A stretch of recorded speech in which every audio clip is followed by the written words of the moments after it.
तो आज मैं इस वीडियो में बात करने वाला हूं एआईएमआईएम पार्टी के बारे में। जो महाराष्ट्र के भीतर अभी इलेक्शन हो रहे हैं विधानसभा 2024 को लेकर के, पार्टी एमआईएम पार्टी जो है वो महाराष्ट्र के भीतर एकदम खलबली लाने का काम करती हुई नजर आ रही है। तो महाराष्ट्र के भीतर से एमआईएम पार्टी को लेकर के एक खबर निकल कर आई है। आपको पता ही है कि अभी अलग अलग पार्टी की तरफ से, अलग अलग दल की तरफ से सीट शेयरिंग का जो फार्मूला लगभग तय हो चुकी है और अपने अपने प्रत्याशी घोषित किए जा रहे हैं। इसी बीच ये खबर निकल कर आ रही है ऑल इंडिया मजलिस इत्तेहादुल मुस्लिमीन की तरफ से कि औरंगाबाद जो सीट, लगभग 2 ऐसी सीट है जहां पर एमआईएम पार्टी पिछली बार 2019 में 2 नंबर पर रही थी, मतलब रनअप रही थी। एक तो औरंगाबाद सेंट्रल सीट और एक औरंगाबाद की ईस्ट सीट। तो औरंगाबाद सेंट्रल सीट जो कि सीट मानी जाती थी इम्तियाज जलील साहब की, जहां से इम्तियाज जलील साहब 2014 में विधायक बने, लेकिन वहां से कुछ 2-3 दिन पहले वहां टिकट दे दिया गया नासिर सिद्दीकी साहब को, जो कि 2019 में नासिर सिद्दीकी साहब वहां से चुनाव लड़े थे और वो भी 2 नंबर पर रहे थे। तो उनको फिर से वहां पर रिपीट किया गया है और इम्तियाज जलील साहब की जगह पर नासिर सिद्दीकी साहब को टिकट दे दिया गया। उसके बाद से अनुमान लगाया जा रहा था कि इम्तियाज जलील साहब चुनाव लड़ेंगे या नहीं लड़ेंगे, क्या करेंगे, या फिर वो नांदेड़ से चुनाव लड़ेंगे, लोकसभा जो बाई इलेक्शन होने वाले वहां से। तो वो सब कयासबाजी खत्म हो चुकी है और बैरिस्टर असदुद्दीन ओवैसी साहब की तरफ से और एआईएमआईएम पार्टी की तरफ से इम्तियाज जलील साहब को विधानसभा चुनाव में उतार दिया गया है, मतलब प्रत्याशी घोषित कर दिया गया है। औरंगाबाद ईस्ट सीट से, औरंगाबाद के जो ईस्ट सीट है वहां से इम्तियाज जलील साहब को अपना एमआईएम पार्टी ने प्रत्याशी बनाया है और लगभग ये रात को घोषित किया गया। और उसके बाद से आप देख सकते हैं कि यहाँ पर इम्तियाज जलील साहब को जो कि सड़कों पर निकले और अपने जो भी समर्थक उनके साथ, और यहाँ पर जश्न मनाया जा रहा है और जितने भी उनके लोग हैं साथ में, आप यहाँ पर देख सकते हैं उनका स्वागत कर रहे हैं। जो टिकट मिला है, अगर कहा जाता है कि जो मजबूत दावेदारी होती किसी की, अगर उनको टिकट मिल जाती है तो समझिए कि उनकी आधी जीत टिकट मिलने के बाद हो जाती है।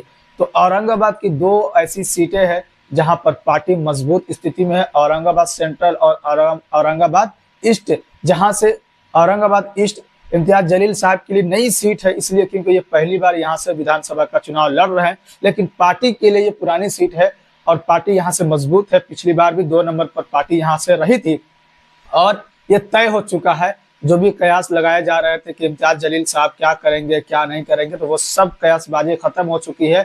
सब पे फुल विराम लग चुका है, फुल स्टॉप लग चुका है और इम्तियाज जलील साहब विधानसभा का चुनाव लड़ेंगे औरंगाबाद ईस्ट विधानसभा सीट से, जो कि काफी अहम सीट मानी जाती है। और जैसे कि आप यहाँ पर देख सकते हैं कि सड़कों पर रात के समय ही इम्तियाज जलील साहब निकले और अपने समर्थकों के साथ जश्न मनाने के लिए, क्योंकि टिकट मिलने की खुशी में लोगों से मिले।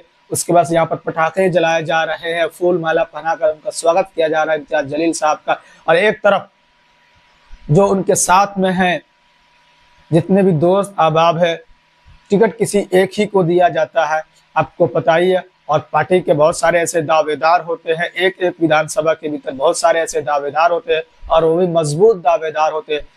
तो टिकट मिलने के बाद बहुत सारे ऐसे दावेदार होते हैं जिनके अंदर नाराजगी बढ़ जाती है और बढ़ना उनके लिए लाजमी भी है, लेकिन टिकट एक ही को मिलती है और पार्टी को फिर उसको डैमेज कंट्रोल करनी पड़ जाती है। तो इसी के बीच इम्तियाज जलील साहब आए, प्रेस कॉन्फ्रेंस उन्होंने करने का काम किया, मीडिया से बात करने का काम किया, उन्होंने डैमेज कंट्रोल करने का भी काम किया कि टिकट मुझे मिला लेकिन हम सब मिलकर चुनाव लड़ेंगे। जो भी उनसे हो सकता था उन्होंने कहने का काम किया कि हम सब एक है और पार्टी के क़यादत में हम लोग चुनाव लड़ने का काम करेंगे, बैरिस्टर असदुद्दीन ओवैसी साहब की क़यादत में हम लोग चुनाव लड़ने का काम करेंगे। तो ये आज की ताज़ा खबर है कि इम्तियाज जलील साहब एमएलए का चुनाव लड़ने वाले हैं औरंगाबाद ईस्ट विधानसभा सीट से। सारी बयानबाजी, सारी कयासबाजी खत्म हो चुकी है, फुल विराम लग चुका है और अब चुनाव की तैयारी में इम्तियाज जलील साहब लग चुके हैं।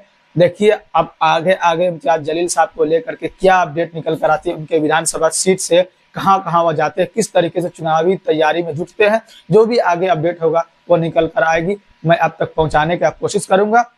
और आज की खबर यही है कि लगभग हर दिन एक दो कैंडिडेट घोषित किए जा रहे हैं एमआईएम पार्टी की तरफ से महाराष्ट्र के भीतर, जैसे कि अलग अलग सीट को लेकर के जिस तरीके से उनको वहां पर खोजबीन किया जा रहा है, उनके ऊपर मतलब कि तहकीक की जा रही है। उसके बाद वहां से प्रत्याशी घोषित किए जा रहे हैं एमआईएम पार्टी की तरफ से। ऑल इंडिया मजलिस इत्तेहादुल मुस्लिमीन का पेज जो है, सोशल मीडिया अकाउंट है, वहां पर भी आप जाकर देख सकते हैं। बैरिस्टर असदुद्दीन ओवैसी साहब के सोशल मीडिया अकाउंट पर जाकर देख सकते हैं। तो कहीं ना कहीं से किसी न किसी राज्य से या किसी न किसी विधानसभा से प्रत्याशी डेली घोषित किए जा रहे हैं।